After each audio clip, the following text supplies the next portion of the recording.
Constantly shifting through the time-space continuum, Metron's three disciples observe the universe from the Mobius Couch.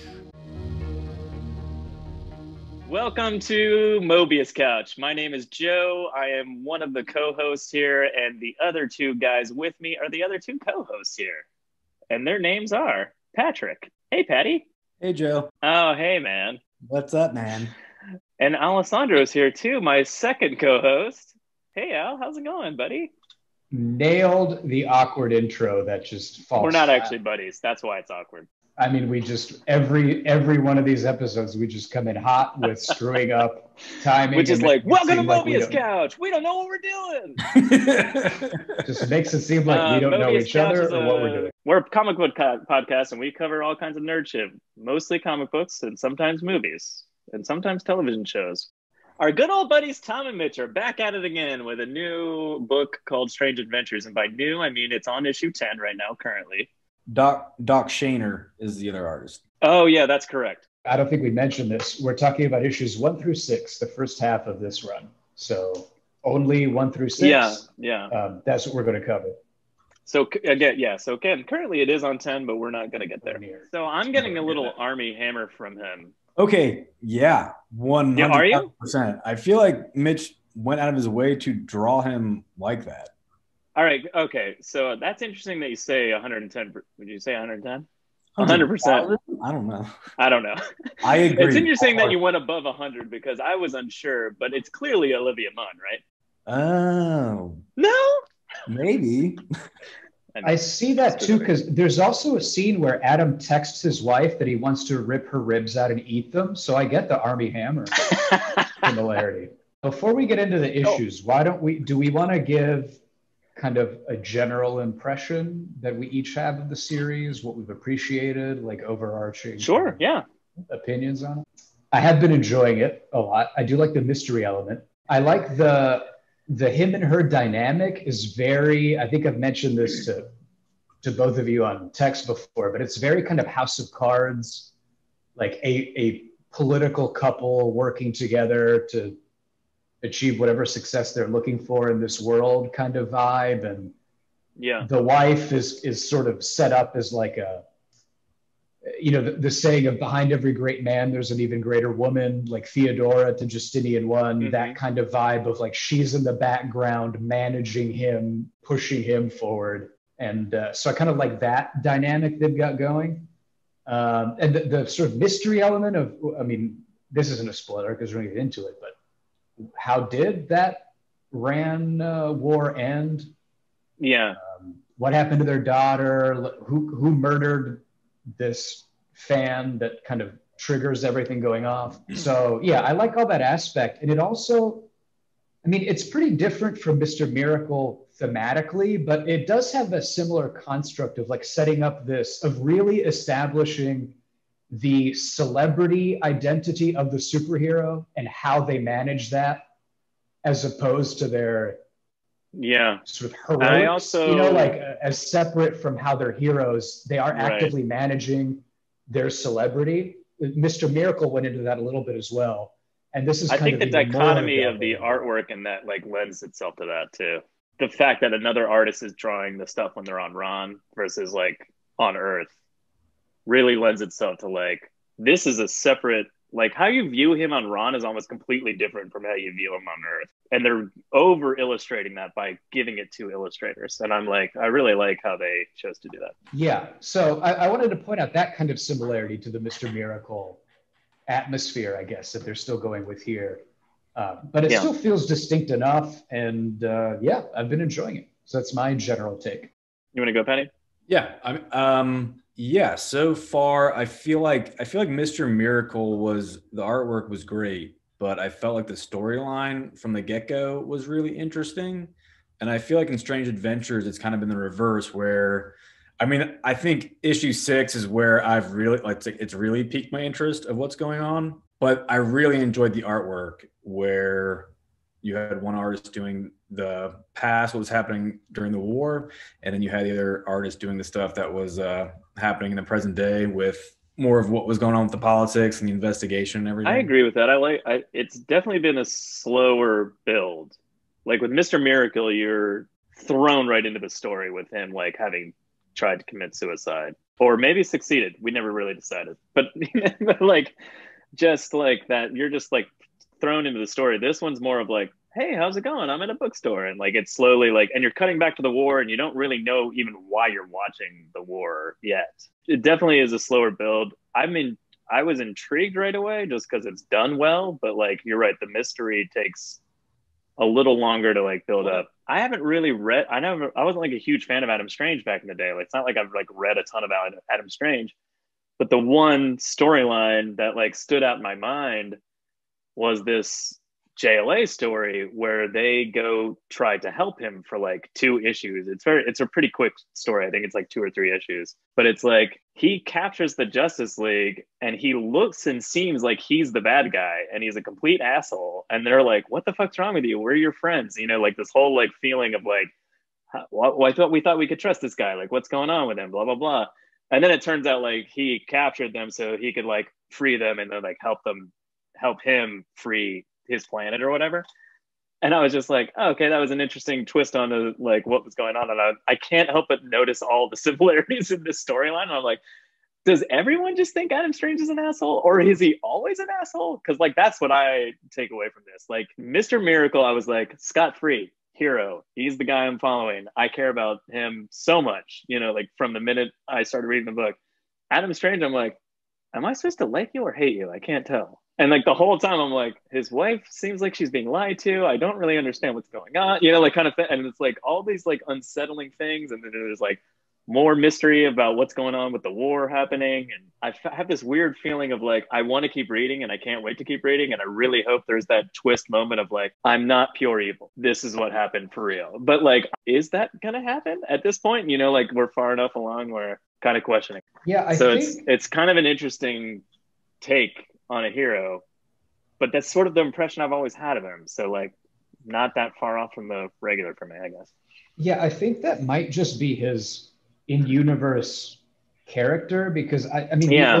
the only other time I read anything about him was I can't remember if it was the lead up to Infinite or Final Crisis, but there was this Kree Skrull, no, that's Marvel, Rand Thanagar War, like crossover event. That was good. And he came off as a bit of a dick there too. So maybe that's just his character. Yeah, maybe. Or maybe he's just like this such an aloof, like removed character from the rest of the DC universe that they kind of have like more freedom to be like, let's make him like this time around, you know, or whatever. A little like freer with how they handle the character. On a scale of 1 to 10, are we going up to 10 or 5? Snyder Zeus's. And what do you think is Snyder? What do you think Doctor Strange? What do you think Adam Strange is? Where is he on the Snyder Zeus scale? 0.3? 0.2? Oh, not even. I mean, I don't know if he registers. There's scenes of him in bed. He's a human being. He has height. He stands. That's something. There's shirtless scenes of him, and I don't. Maybe a 0.1. Maybe. All right, because I was going to say, like, register. I feel like Evan Shaner draws him with a little bit more superhero physique, and I think he'd be like a little closer to like maybe a 1 on a scale of 1 to 10. Snyder Zeus's. I don't know if we've ever mentioned it on this podcast yet, but the actor who played Zeus in Zack Snyder's Justice League is not a human body. A human can't achieve that level. He is an action figure made real.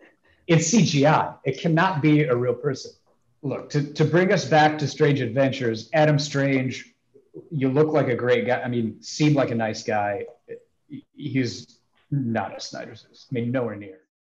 Yeah, and so before we jump into issue 1, just in case if you're for some reason listening to this podcast without having read it or knowing about Adam Strange, like a 30-second elevator pitch, he's a human who somehow unlocks this teleport technology that teleports him for a certain amount of time to Ran, this planet, where he's a Flash Gordon type 50s pulp sci-fi hero. And then he gets teleported back to Earth, and he's like part-time human, part-time space hero. I think that's the general conceit of Adam also not. Yeah. So Ron is the name of the other planet, and Alana is his wife. for future reference. Patty, you want to sum up issue 1 for us, and we'll go deep dive into it? Issue 1, let's do it. Issue 1 starts off with just Adam Strange signing a book in a bookstore. So he's on like a book tour, a lot of people to see him.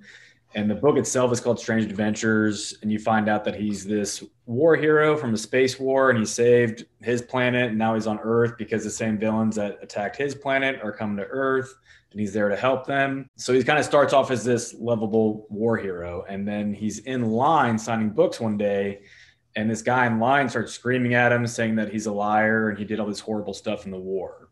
So on that note, like, is it weird that, did they know already that the Pict are coming to Earth? I couldn't even tell from the first 6 issues whether or not anyone legit believed Adam Strange. That the Pict were real. Like, at least not.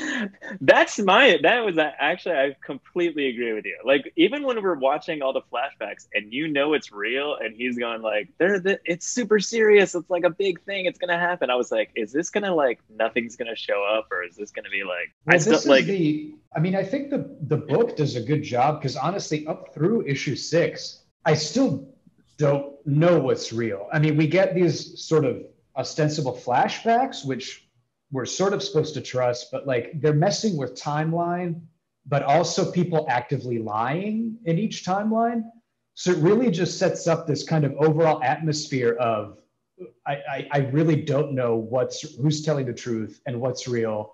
Well, and also, how would some random dude on Earth go like, I know about the Pics, I know what you did. Like, what the fuck? Are you getting transported to Ron randomly? Like, how do you know what he did on, like, it's so Anyway, continue. But I mean, that's kind of what has been so great about it. Like, to Alessandro's point, I don't know what's going on either. I thought Alana was the one pulling the strings the entire time. Adam's wife. Yeah. And by issue 6, I was like, oh, she doesn't apparently know what's going on either. And there's a few on the second read through.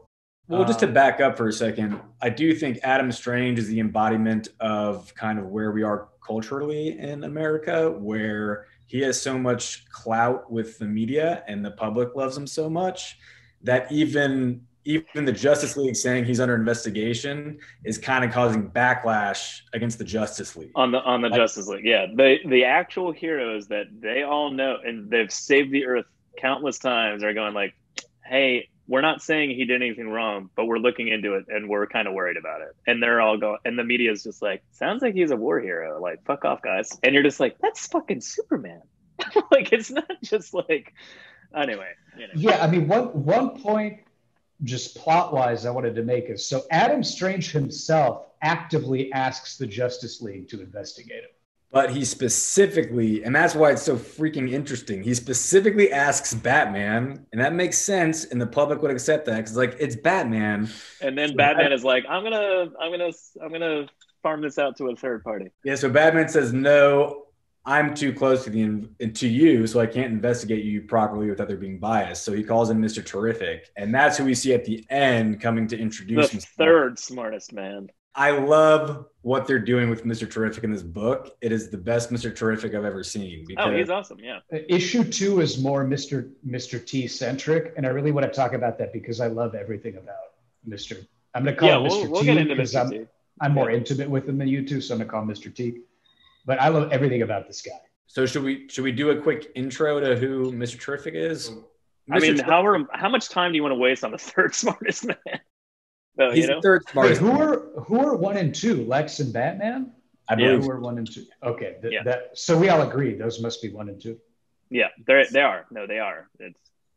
I mean, in canon. I'm not saying that like I like them the most, so they are. No, I mean literally that's who he's referring to. Who would you rank as the 3 smartest women in the DC universe? That's an excellent fucking question. Jesus so Christ. I don't know. Is Babs Gordon up there? I was just going to say she's up there. She's up there. Doing that stuff. I don't know if she's number 1, but she's up there. She's in the top 3. She's got to be up there, right? That's so weird. Yeah. I have a hard time with that question. Well, because a lot of comics is just women in hot outfits fighting with katanas. Yeah. And that's all we're given. So it's hard to actually find. There is like, and that has shifted over the years, and it's more like she's a strong woman, like Wonder Woman or something. But I would have put Wonder Woman as like the smartest. You know what I mean? Like she's not known as the Dark Knight detective. You know what I mean? Like, there's no like aspect of her character where she's like, she's not an idiot, obviously, but she's not like known as intelligent to be like one of the most intelligent. So, but like, yeah, I think Barbara, easy top 3. But that's just because she's the first one I thought of. I'm sure I can. But Let's circle back to that, is what I'm saying. Let's circle back to it. Well, let's noodle that a little bit. I think maybe Talia al Ghul, right? She's like a plotter, smart person. Talia, but she's not very smart. But when you talk about smart and tactical, but that's Lex. But Lex has that sciencey, they're all mad scientist part to it. That's the thing. I'm just realizing. I feel like there's no real. Are there any science? I can't think of any female superheroes that are super smart, and at least not in DC with science and space and stuff. Can you? Well, is it Poison Ivy's origin that she was a botanist, like a biologist botanist? So but still, like, but her character doesn't play on that a lot, I guess. I'm trying to think of someone who it depends on who's handling her, but yeah, I agree. Yeah, but if you ranked like the top 3 smartest dudes in the Marvel universe, Tony, Reed Richards, Dr. Doom? Exactly, yes. That's what I did that pretty easily. You also have to add, because no matter who the smartest person in the world is, Professor X is that smart because he just has complete access to that person's brain. I mean, there's a reason he was on the Illuminati. All right, we're getting off on a tangent. All right, anyway. Let's circle back. Try to think about it in the back of your mind who a smart lady in the DC universe is. We'll revisit this. Yes. All right, Adam Strange number 2. Okay, so can I just go back to talking about Mr. Terrific? And I just think he's awesome. Oh, we never really finished that. He's got these Jeopardy quiz drones that just tell him that quiz him, and he knows all the fucking answers. I love that. Michel de Montaigne, he's like, answer that. Pope Benedict XII or whatever. He's just coming in with trivia, and I'm a big fan of trivia nights, so appreciate that about him. Also, I mean, when you, Joe, brought up the Snyder Zeus test in terms of Adam Strange, I almost threw up because the real Snyder Zeus question is, I mean, we see Mr. Terrific do weights. I mean, he's shirtless in bed. I mean, this guy's got a body. Like that's the one you want to that's the one you want to compare to Snyder's. We can do it for everyone, Al. He's the. I think it's disrespectful to Snyder Zeus to compare him to Armie Hammer. It's not disrespectful. He's just the metric. If Adam Strange doesn't even fall on the scale, that's his problem, not Snyder Zeus's. Anyway, so what do you think? What do you think Mr. Terrific is? He's 0.4. 0.4. He's got some baby fat around his midsection. You don't think he's like a 1?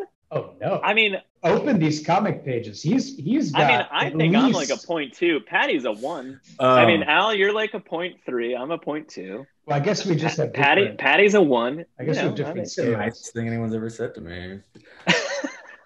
So just going back to our point that Mr. Terrific is the 3rd smartest person on the planet, like that would be how, from what I remember, that would be how he would introduce himself to people. And I'm like, the way they introduced the fact that he's just very smart, I just thought, the T-Sphere is asking him questions to Alessandro's point and him just like firing off the answers, like very cool visual way to just show that he's a smart guy without him turning to talk to someone and be like, I'm the 3rd smartest person on the planet. Right. Like, actually, I was going to mention that, like, Al talking about the T-Spheres, like asking the trivia and stuff. And like, that's an interesting part of his character and whatnot. That's Tom King. Like that's why we're reading, like, this is one of those things where like he takes these more mundane DC characters and turns them into something that you're like, tell me fucking more, like he's very good at getting you interested. And it seems like he carved his way to the heart of what Mr. Terrific should be about in about 5 seconds. And we're all on board, like. Yeah. I mean, the character development is just one issue. And I know I'm jumping way ahead right now, but just to stay on the topic. So they set up Mr. Terrific answering all these questions by the T-Spheres, the entire issue. And then at the end, he tells it to ask him something he doesn't know. And it asks him what the gender was of his unborn baby. Damn. What? Yeah, that's some real shit. Yeah, well, I just appreciate I just thought the character building was interesting because in one episode, we get this kind of one issue. We're getting this crash course in who this guy is. And he's just this person very focused in training mind and body to 100%. I mean, he's lifting weights, doing boxing, diving after weights in the snow to be like physically fit. And and at the same time, he's constantly getting quizzed and, you know, training his mind. Yeah. So we get this in a short amount of time, we get this really pretty deep kind of holistic look at this is this man's daily life. This is who he is. This is the person that they're going to pit against Adam Strange and his wife in this investigative mystery.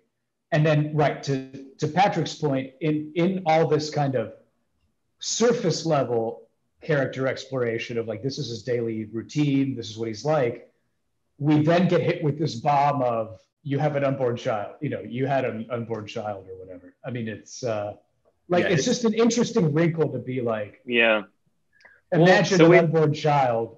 Not that I want to stop the Mr. Terrific love train, but we haven't really discussed what we've been seeing on Ron yet. So I think like at the very least, we should just mention like while this storyline is going on and he's asking Mr. Terrific to investigate him and all this stuff, we're seeing scenes of him.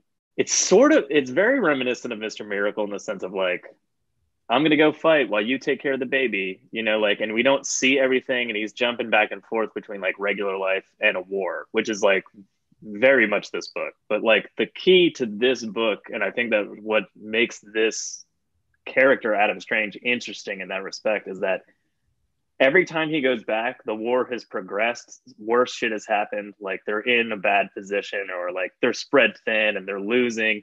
And he's like, I won't let us lose. And then he like sucks back to Earth because he has no idea when the transfer is going to happen through the Zeta beam.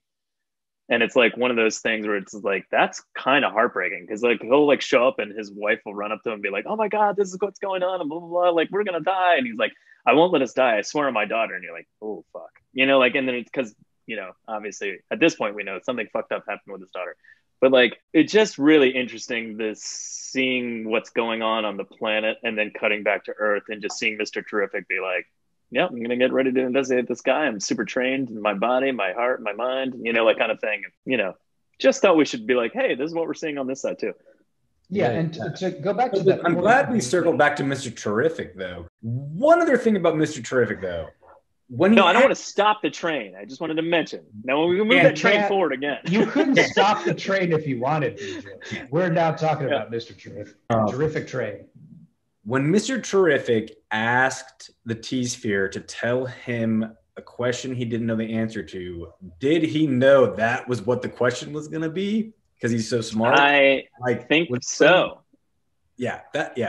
Okay. I think it's like he knew because like a fucked up penance. I mean, I don't know, like how else would you like just constantly remind me why I'm doing everything I do and like what's wrong with me? You know, like it keeps him focused. Well, he definitely knew because what the sphere specifically says is the only thing you do not know is that which you choose not to know. And then he says, ask me. So he definitely knew that's... he knew.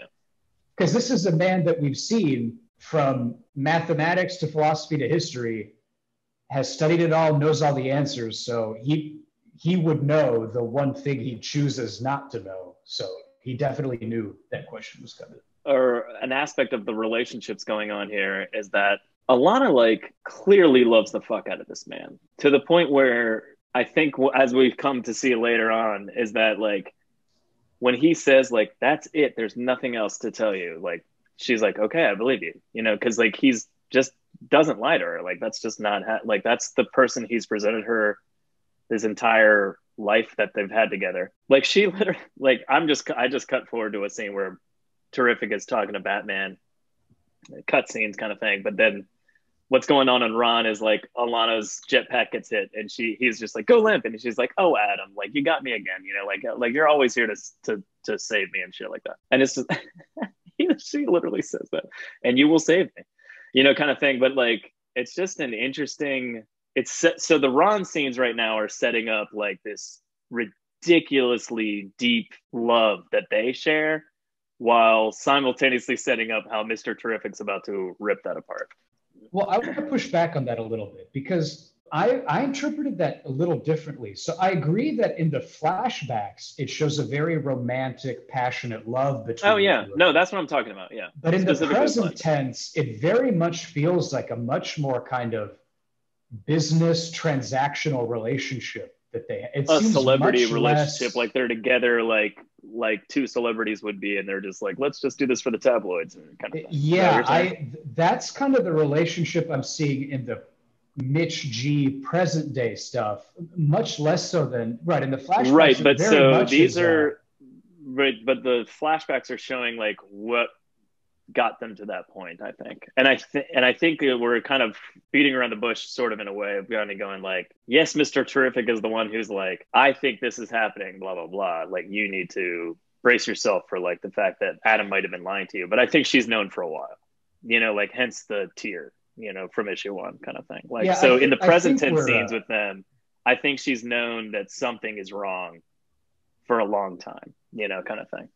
Yeah, but in the flashbacks, the they're very thing. much in love, and it's showing like the depth of like how much they love each other, kind of thing. Well, that's what I mean. It shows the depths of how much they loved each other. I think the tense you're using, I disagree with. I don't think in the present gotcha. It's that passionate or intense a love anymore. Just going back to the artwork, how it flips between present and past. And I was kind of disappointed at first that Mitch wasn't doing the past because his artwork is a little bit more real and grittier. And I thought it would have made more sense during the war. But by this issue, I kind of understood why they did it that way, because Shaner's artwork is very like fairy tale-esque. And even there's a panel in issue 2 when Adam finally gets back to Ron after the next Zeta beam from Earth. Him and Alana just fly to each other and they put their hands together, and the inking is very much like a Renaissance type looking painting, like really displaying that their love during the war is like a legit fairy tale kind of. And it's seeing that fairy tale type artwork, but with really terrible stuff happening, it starts becoming really warped, and it becomes even more disturbing than I think if Mitch was drawing. Yeah, and I think as much as Mitch does the grittier stuff, I feel like the more realistic, grittier artwork belongs on Earth, where it's real, quote unquote, and like the shit happening on Ron is a fairy tale, and it's crazy. Also, Shaner does a great job with like alien life form and like everything looks interesting. Like you can see he pours like a lot of detail into like, well, this is how this alien culture on Ron would like dress and be, and like they don't all look the same. It's not just like generic aliens times 1,000. It's like generic aliens that look like this. Now let me draw 500 different versions of those aliens, and that's what you see. And it's like you get a little glimpse of it in this one with like Adam pointing a gun at the one alien guy. Well, I don't remember what they called. Helotot? Or is that? Hello Tot. Well, at any rate, he does a really good, and that's just one. But there's throughout the books, there's more and more. Like as the war progresses, they meet like the underwater people, the mountain people. Like they just kind of keep gathering in all these aliens that are all like on Ron. And I'm like, and everyone looks different. And he does such a good job of like, you could see all of them on one page and go like, oh, they're from that culture and they're from that culture and they're from that culture. Like, it's very easy to pick them apart. He does a really good job. Yeah. And that goes back into kind of that whole idea of like the Adam Strange mythos, I guess, or whatever. The universe is very 50s sci-fi pulpish of like planets of lizard people, mountain people, whatever, and he's adventuring in these unknown lands. And one thing I wanted to come back on for Adam Strange's character, because I feel like we came out sort of negatively so far. We talked about how he was an asshole and stuff like that. I will say though that in these flashbacks, we really do see him go through some shit. Like gets lost in the desert.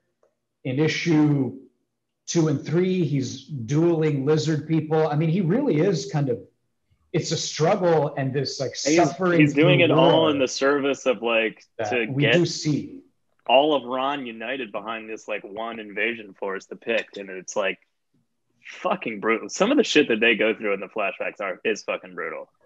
Well, I think, but you kind of go, what's going on with them in present day, and is what they did and or what they went through make it okay, kind of thing. Like, that's the struggle. Like, as a reader, as I went forward, I was like, I'm not even sure what they did. And then as you go forward, you're like, well, Alana may not even know what they did either. It might have just been Adam. But at the same time, you go like, but what like, how bad does it have to get before you're like, okay, that was justified, or whatever the outcome is, or whatever coin they turn over later, and you're like, holy shit, he did what to his daughter, or whatever happens. But like, I don't know. It's just like, at what point does it become worth, or ever? Like, does it ever make it okay, or So issue 2 ends with Mr. Terrific. I just thought it was a cool scene with him painting the black paint on his face. I never knew that it was just face paint he was putting on, because I'd only seen him in Young Justice. I thought that was part of his superpowers. I think that's kind of like a retcon, because I kind of read it. I didn't know that much about him. And I think in some version of the comics, it's like nanites that are always on his face. I think it's also like a Robin type mask in the shape of a T that doesn't make any sense, in the sense that like the white eyeballs in a Batman mask don't make any sense. Like, he pulls on the cowl and suddenly his eyeballs are white. It doesn't make any sense. Like, how does it hug around his eyelids? None of that makes any sense. I think it was just like, this is the shape of my mask, like Robin would have, or Nightwing, or whatever. But I mean, I think later on they were like, it's technology, but I mean, like, I just I sort of like the war paint aspect of it in this, though. It's pretty cool. So issue 3. Issue 3, it's titled Good Guys and Bad Guys. And it starts off with Adam Strange talking to Clark about the investigation, how it's not going well, why it's taking so long.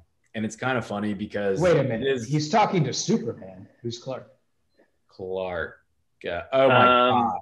I mean, he's talking to Superman. So mad. Listen, not everybody's supposed to know about it. But I wasn't supposed to say that. Delete. Oh my Clark God. Kent is Superman now. What? All right, sorry, continue. So Sorry, Superman, bad joke. Continue. So Superman is talking to Adam Strange. They're flying, but it kind of reminded me of Mr. Miracle issues where they're talking about something.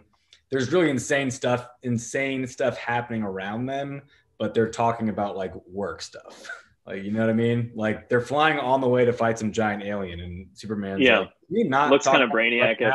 Like, then it flips from that scene to Adam like asking Hawkman what Mr. Terrific asked him in his interview, and Mr. Hawkman's like, or not Mr. Hawkman, Mr. Hawkman, Mr. Hawkman, Mr. Hawkman, James Hawkman, CPA. Mr. Hawkman, you're such a dreamboat. I would real quick though. Superman, the conversation literally just ends with Superman going like, "Hey, listen, Adam, don't worry about it. I know you're a good man, so everything's fine."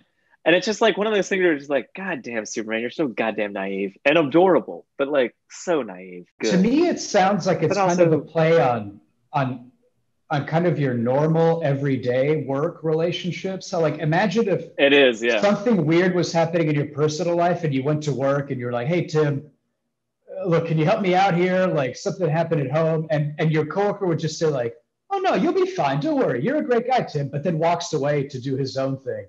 So I feel like also when he's talking to Hawkman, it's just the same. It's like playing on an everyday work relationship as if it were Superman.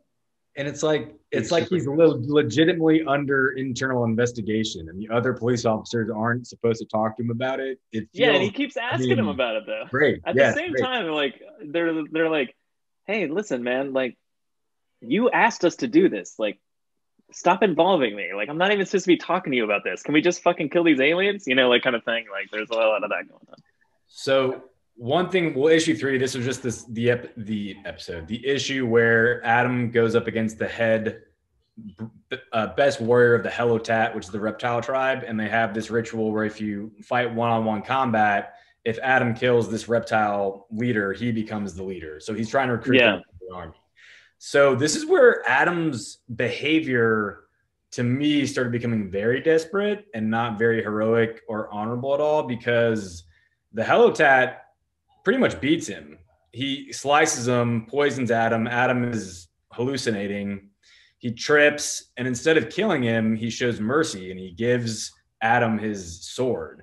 And I'm pretty sure Adam takes it Adam does something, knocks him down, and then he decapitates him. He bludgeons him to death with his helmet. And those panels, so I'm probably rambling. That was where I was like, fuck, the fairy tale artwork. No, this is very dark.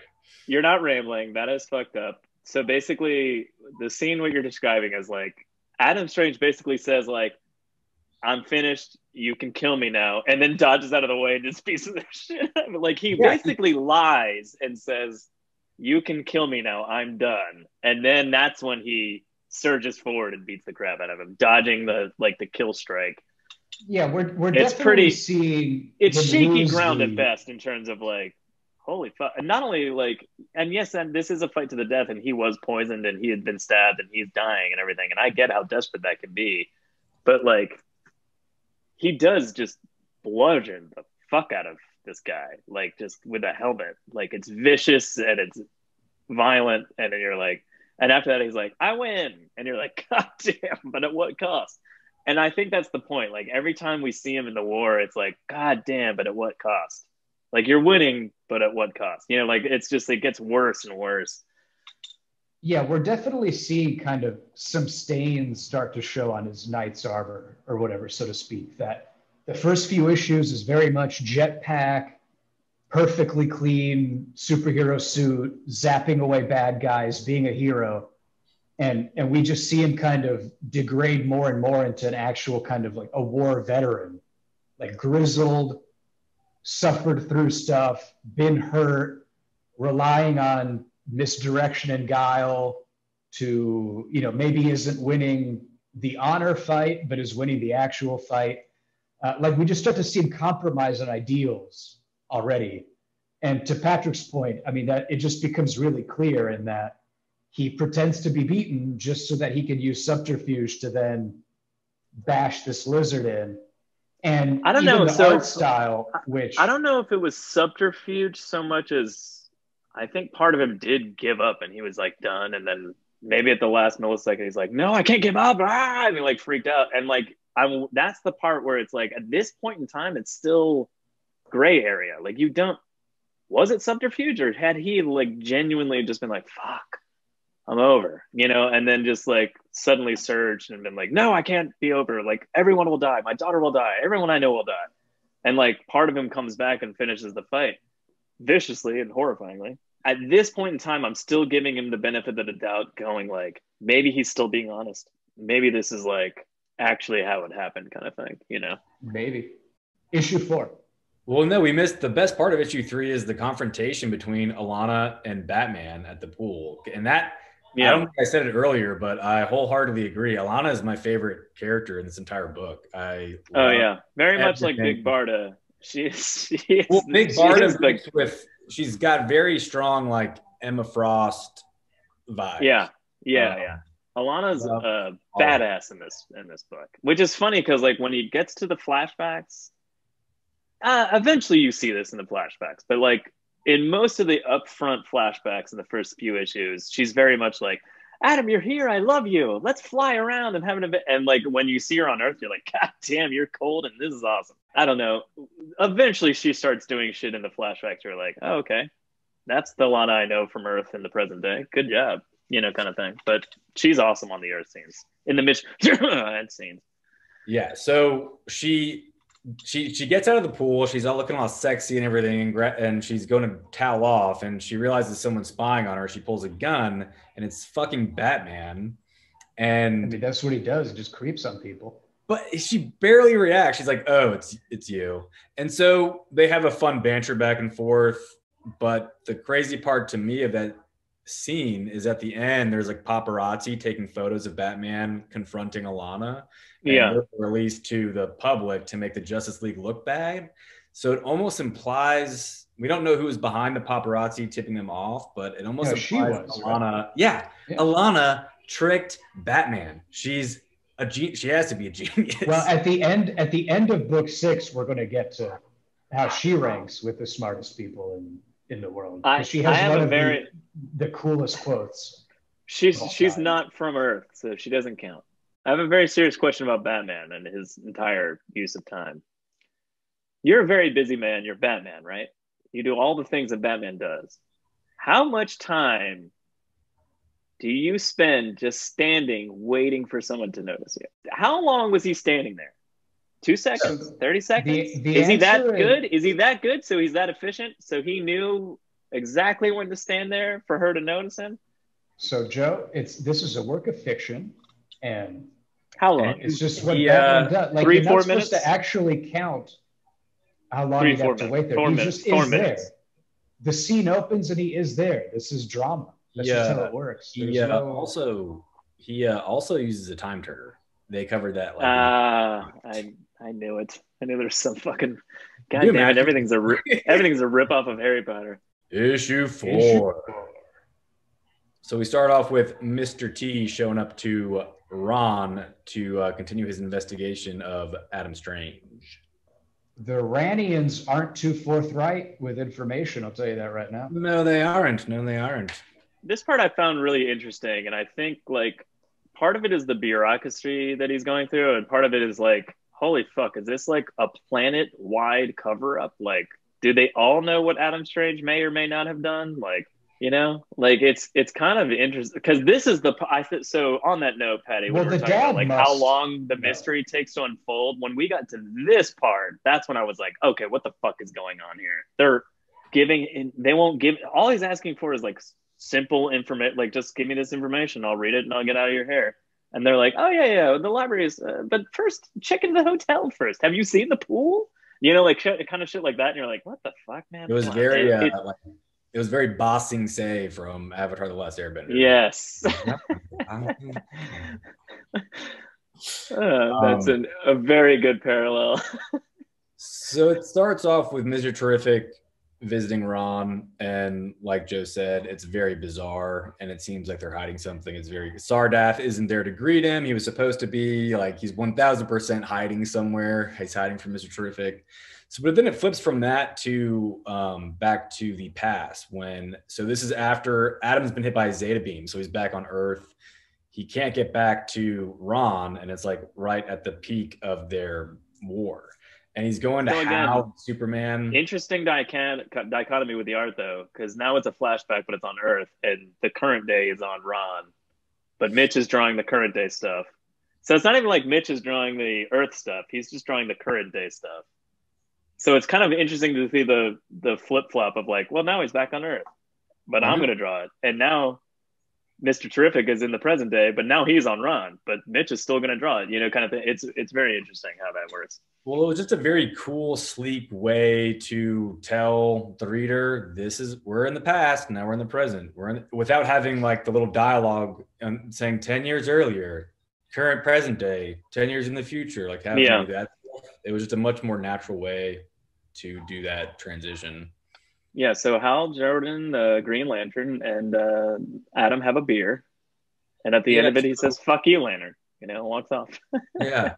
So I don't really know how the Zeta beams work. So I guess the Zeta beams are like on a timer. So there's always going to be one coming to Earth like every week or something like that. But anyways, yeah, so the Zeta beam technology is kind of, I guess that's really irrelevant. But for me, I just kind of felt he's trying to get Green Lantern or Superman, someone to fly him back to Ran, and they're both turn him down because they're doing, Pal turns him down because he can't go against the Guardians, and then Superman turns him down because Mongol's coming with Warworld and he can't leave Earth. Yeah. So you empathize with I do, Strange. yeah. Strongly. He's like, there's a fucking war. Like, I need your help. Like, I'm coming to you for help. You have superpowers. Take me back to the war. Like, I need to be there. People are dying. And they're like, yeah, but people could be eventually dying on Earth. And he's like, that's not good enough. They just don't get it. And it's really fucked up in a way. Like, they're just like, I can't go against the Guardians. Can't go against the Guardians? You've gone against the Guardians 8,000 times, Hal. Like, you know what I mean? Like, when have you ever done what they wanted you to do? Also, doesn't Earth have 18 Green Lanterns? Can't Kyle or all the other ones, John Stewart, all the others, one of them taken? Guy Gardner? They're all busy. Jade? It did seem like it was just him bullshitting because he said that the Guardians refused to take a side in the war between. It's like, well, why do they refuse to take a side? Yeah. He's like, which is another thing, like, because if that's true, if you take that on face value, if that's true, then like, what does that mean in terms of like who's in the right and who's in the wrong. It's not like it's Nazis versus the Allied forces. You know what I mean? Like, you're just like, well, there's clearly good guys and there's clearly people massacring people. If the Owens aren't getting involved, or they're like, we can't choose a side, it's just too muddy, which we're about to kind of like start to see parts of, like, oh shit, it is muddy. Like, who the fuck knows who the bad guys are? But like, why the fuck aren't they choosing a side? Or why wouldn't they just immediately, like, why didn't Hal go to the Guardians and be like, yeah, let's side with Adam Strange. He's helped us like 1,000 times. Like where? I don't know. It's very interesting how left alone he is to deal with this situation. Because I think that's very important in terms of like the decisions he makes along the way. Well, this might come into play later, because the other thing to keep in mind is throughout this whole time in flashbacks, we're getting one side's view of a war, which is Adam Strange and the people of Rands. And to bring it back to the present day, Mr. Terrific finds picked files on Rand that he wants to look through. And that's problematic. That's when Alana's dad and the police on Rand said, no, you can't see those files. It's top secret, get out.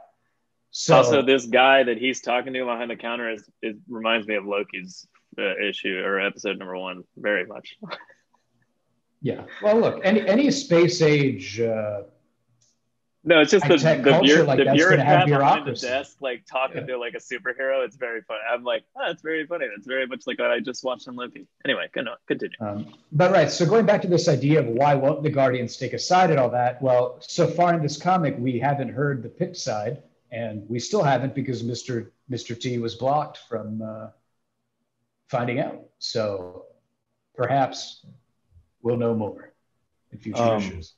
Yeah. Issue 5. Oh, no, well, no, I just want to say, I think my favorite part of this run so far is when Sardath tells Mr. Terrific he slaps Mr. Terrific, and then Mr. Terrific backhands the shit out of him. And Sardath is like this little old man, and it was just the greatest thing ever. It was kind of awesome. And I think like Mr. Terrific's fair play is his mantra or something.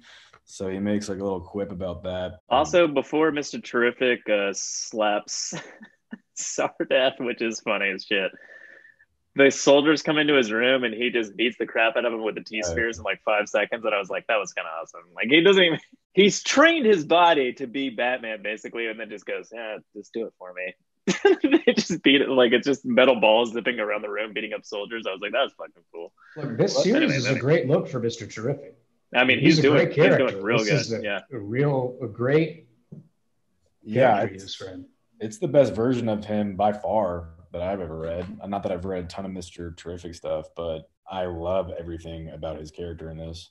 I love this comment is, what the fuck do you think fair play means? Is the fucking greatest comment after you slap an old man. So good. All right, so 4 ends with? 4 ends pretty much with Mr. Terrific slapping the shit out of Sardath and leaving. Yeah. It's so obvious that Sardath is hiding something. Well, let's go right into 5. So 5, past-wise, 5 is where they... I guess relationship-wise, it's an important issue for Alana and Strange, because they, to convince the mountain people to join them, they have to spend time in a cave to appease whatever right these mountain people have. And in the cave, they get like super hot for each other. Yeah, and then in the cave, they get hot for each other and have sex. So I guess it's an important moment to show that, like, under stress, their love just deepened, and then they just got down. Made love, possibly made a baby. Or no, was she born yet? Maybe she was already born. Yeah, she's been born, yeah. But, people who've had children can certainly continue to have sex afterwards. I don't think that's controversial to say. No. So they had sex. So yeah, they're in that cave. They're trying to recruit they recruited the lizard people. Now they're trying to recruit the Earth mountain people to the war. And they give their pitch to the rock people, and the rock people tell them that they're going to spend 1 day considering it, and they make them wait in the cave. And Strange says, oh, that's not that bad, 1 day, whatever.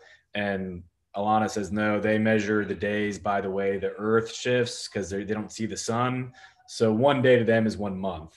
But yeah, it does kind of show that they just have a lot of very passionate, raw, primal energy between them, I guess, because I think there's a panel where Alana's literally like eating the innards of a dead rat or something, and then like chicken fucking face. But yeah. So Adam Strange is on trial, or the news has come out, or what's going on with the scenes with Mitch? No, the government's discussing whether they want the Justice League or Adam Strange to handle lead the picked threat, right? Or like who's going to be the advisor for the picked threat. Yeah. So that's what's being sort of debated. And Martian Manhunter saying, this man is under investigation. You just let the Justice League handle it. We've saved the Earth a few times. Give us the benefit of the doubt. But Senator Mitch McConnell instead says, hey, this untrustworthy character here, we're going to go with him. Do we just want to go right to 6? I think issue 5 felt a little bit fillery. One thing I'll say about issue 5, it's the one point where Alana you start seeing her personality change. Like Joe said, at the beginning of issue 1, when they do the past sequences, she's very much like a fairy tale princess, being like, oh, the love of my life's here. Let's go fly around and kiss and make love. And now she's very hardened, and she comes out of the cave. And I think the mountain people originally turned them down, and she tells them that her and Adam have beaten every other threat. I guess they'd fought the rock people before and beaten them. And she's like, we're going to go kill the Picts, and we're going to come back here and kill all of you as well. And that whole conversation is basically she earned the respect, I guess, of the Rock Queen. And that's why. So the whole reason the Rock tribe joined their side of the war was because of Alana. And I thought that was a very moment to see her switch from this Disney princess into what she is in the present day, being more of like a Robin Wright character from House of Cards. Yeah, it's not Rock Tribe anymore. It's just Dwayne Johnson. They dropped Rock. Yeah, the Dwayne Johnson Tribe. Sorry, Al. Thanks for the correction.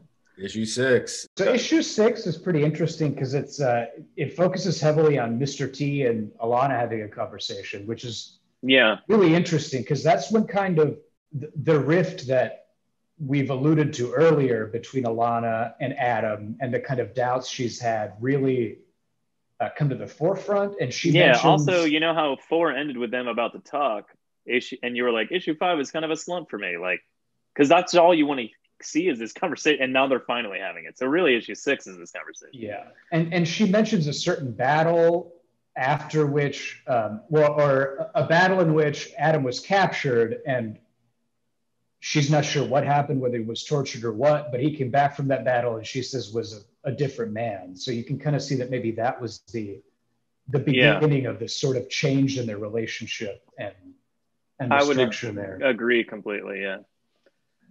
And then one other moment that I wanted to bring up, just because a big segment we always do in every podcast, which is now an official segment of Does This Pass the Bechdel Test, the Bechdel Test, the Bechdel Test. Oh, is that the song? Yeah, I guess it shouldn't be. I don't know why I'm doing a muffin. Is that the song for the segment? Because do you pass the Bechdel Test? The Bechdel Test. Immediately, I'm 100%. Oh, it's work. It's a workshop. We're workshopping it. We can do a different song. All right, because it should definitely. Anyway, change. Back to this. So far, this run miserably fails the Bechdel test because I don't think we've ever seen 2 women in a scene at all. A single panel of this comic. No, so not fails so far. that test. However, given the flashbacks and what we've known of Alana then and where she is now, and depending on what happens 6 to 12, we could be on track to pass the Makomori test. 7 to 12, but yeah. Yeah, 7 to 12. Right. We might be on track to pass the Makomori test, which is even if you don't have 2 women in a scene talking about not the male protagonist, as long as you have a well-defined female character who has a well-defined arc, very that can be the Makomori test. So we are in play for that one. Yes, it's so far it's in flashback and how she is then, and we have seen her start to grow and how she is currently. Just based on those alone, I would say yes. But yeah, let's see the rest of that play out. But strictly speaking, the Bechdel test, you done failed, Tom. You toxic piece of shit. Whoa, what? Why is it got to be toxic? I'm just saying, if you fail the test, you fail the test, and there's no retaking it. You done goofed, Tom, and you know what you did. So going back to Alana's character, I do want to read a quote because this was such a fucking badass moment. So she's talking about, so Mr. Terrific asked her whatever bullshit, no, answer my question. And she's talking about her dad. And she says, oh, well, my dad says he's the smartest man on Ram. And he says Adam is the second smartest because he loves Adam. And Mr. T says, oh, so you would be the third, right? Like you're the third smartest person. And this is her answer to that. I think sometimes when you're in a race and you lap the field, it can look like you're behind when you're actually so far ahead, which is a pretty badass thing to say. Brilliant. But it's like, oh, so you're in third place. And she's just like, I lapped the field. I'm way better. I just wanted to highlight. Oh, yeah. It is really cool, yeah. This issue was my favorite because I just feel like these two characters are kind of like the development of them is fantastic. And they're walking down the street and they're doing small talk. And then she goes, well, that was enlightening. Shall we get a drink and talk about dead children? It's like, what the fuck is happening? The fact that she says that and then he just goes, there's a place around the corner is like kind of a fucking amazing, like, just like, wow, what a, like, not only is he like, yeah, we can do that, you know, like kind of thing, like, because that's where he's going with the conversation.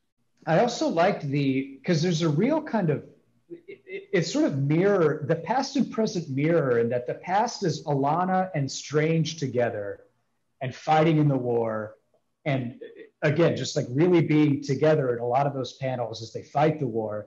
But then the present, she's together with Mr. Terrific as they talk about the investigation. And I just kind of liked that visual pitting of like young Alana with her lover Strange, and then mature Alana with this other man that she's other man that, I mean, honestly better matched in a way. Like it's like I don't know, it's like that thing you would see in like a sitcom where like people get together and then they're like, well, really these two characters should be together, you know, like they're like better together in a way. And like, well, right, I think that highlights their chemistry is high, let's put it that way.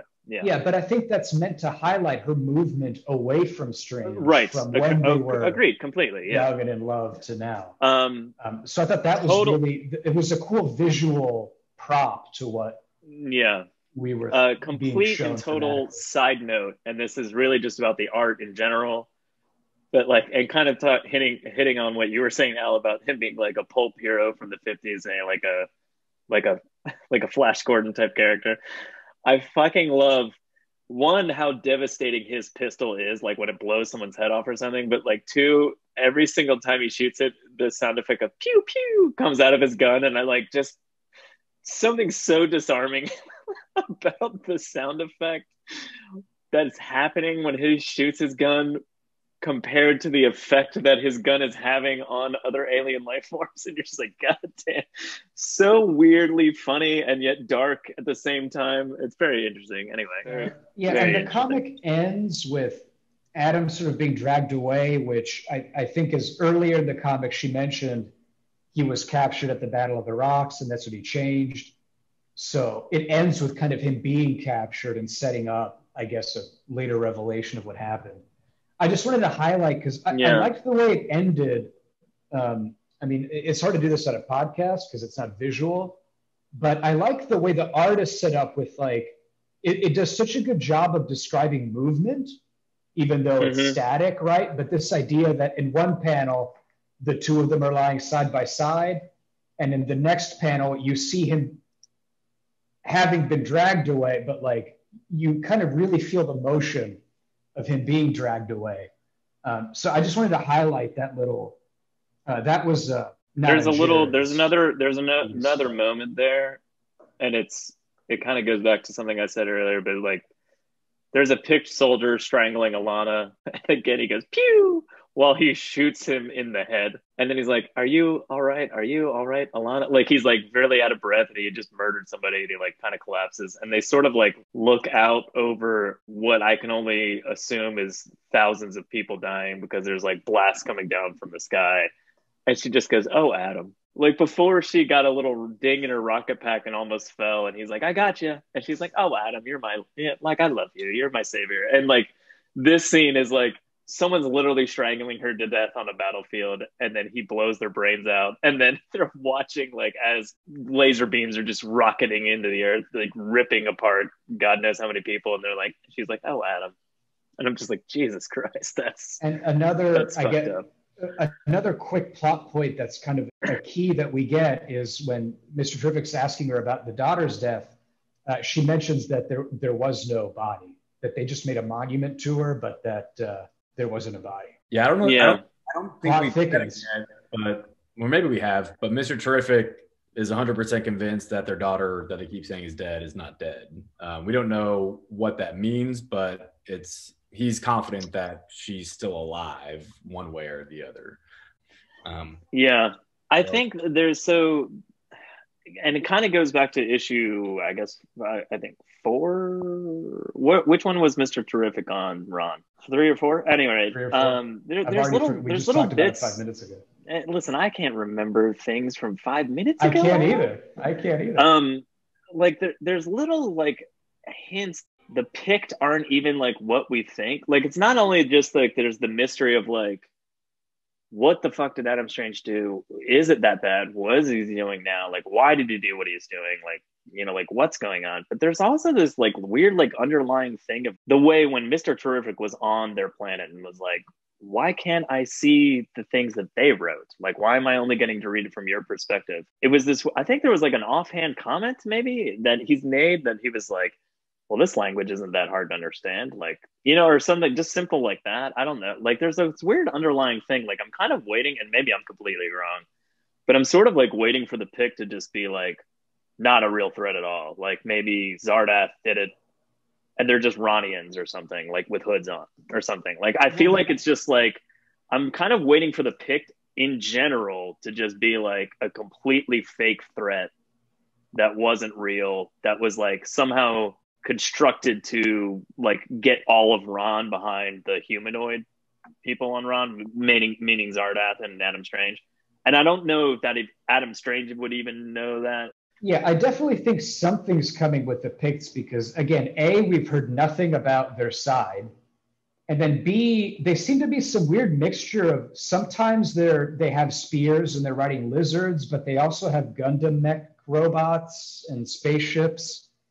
So it just, all of it seems very, we just don't know anything. It's just, I feel like we are in for some kind of. I feel like there's a bigger thing there. I feel like it was hinted. I feel like it was hinted at, and it's just been in the back of my mind ever since Mr. Terrific went to Ron.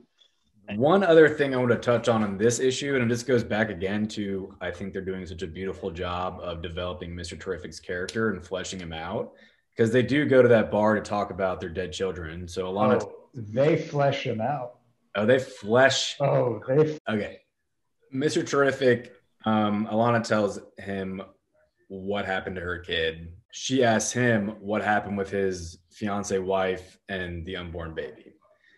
And he goes into a whole spiel about how he kind of has the guilt, not so much that they died. I think there was something, he did something to make his wife late or something like that. And then she got in a car accident. So you think he's kind of shouldering the guilt of that he was the reason she died. But then you find out in the scene that he never wanted the baby. And when he found out the baby died, there was like he felt like a sense of relief almost, because he was never interested in being a father. And that's what he feels guilty over. And that was, I didn't see that coming at all. Yeah. Because you think it's going to be a very classic superhero thing of, I lost my family. It's not my fault. Or part of it's my fault, but I'm beating myself up over it. And that's why I'm a superhero kind of thing. But and you see this darker, more realistic side of it of going like, well, I actually didn't ever even want a kid, like that kind of messed up kind of thing. It also goes back to the question he made him, his T-Spheres ask him earlier on, like kind of like, well, it's the one thing that you could know, but for some reason you choose not to, like kind of thing. Like, do y'all have closing remarks? No, just again, great series, and I'm very excited to see where we go from here. Yeah, and it does get more exciting. So the next time we come back to this, it's going to be fun. because I've read them more recently than you guys, or at all. But at the same time, I'm like, I still haven't read the end yet, so I'm like, whoa, I can't wait. But also, man, it's so good so far. And it was really fun revisiting the first 6 issues because I kind of read them disjointedly. When I first started reading it, it was like, I read like the first few and then I waited like 6 months and there was like 4 more to read. And I was like, oh, yay. But I kind of like weirdly binged at weird intervals. And it was nice to kind of like revisit it. But so far, fucking awesome. And I can't wait. Yeah, I love the artwork on both parts. And it gets to the point where, again, I just thought it was a very clever way to distinguish past and present, because it gets to the point where you just kind of subconsciously know when it's flipped back and forth. And with this, I feel like you can really feel Adam Strange's anxiety and trauma, and he just seems on edge. Yeah, all the time. Yeah. So it's great. I'm looking forward to it. All right. Well, that's been a Mobius Couch for this week. I'm Joe. Say goodbye, Patty. I'll see you guys next time. Bye. Oh, there you go. Next time on the Mobius Couch, who knows what we're doing? We'll figure it out. Al? Yeah, goodbye. And listeners, if we have any, feel free to send me song tips for Do You Pass the Bechdel Test? The Bechdel Test? The Bechdel Test. Get that out of your minds. That's not the one. You know, the more I say it, the more I'm okay with it. But also, the more you say it, the more I'm not okay with it. All right, open to suggestions.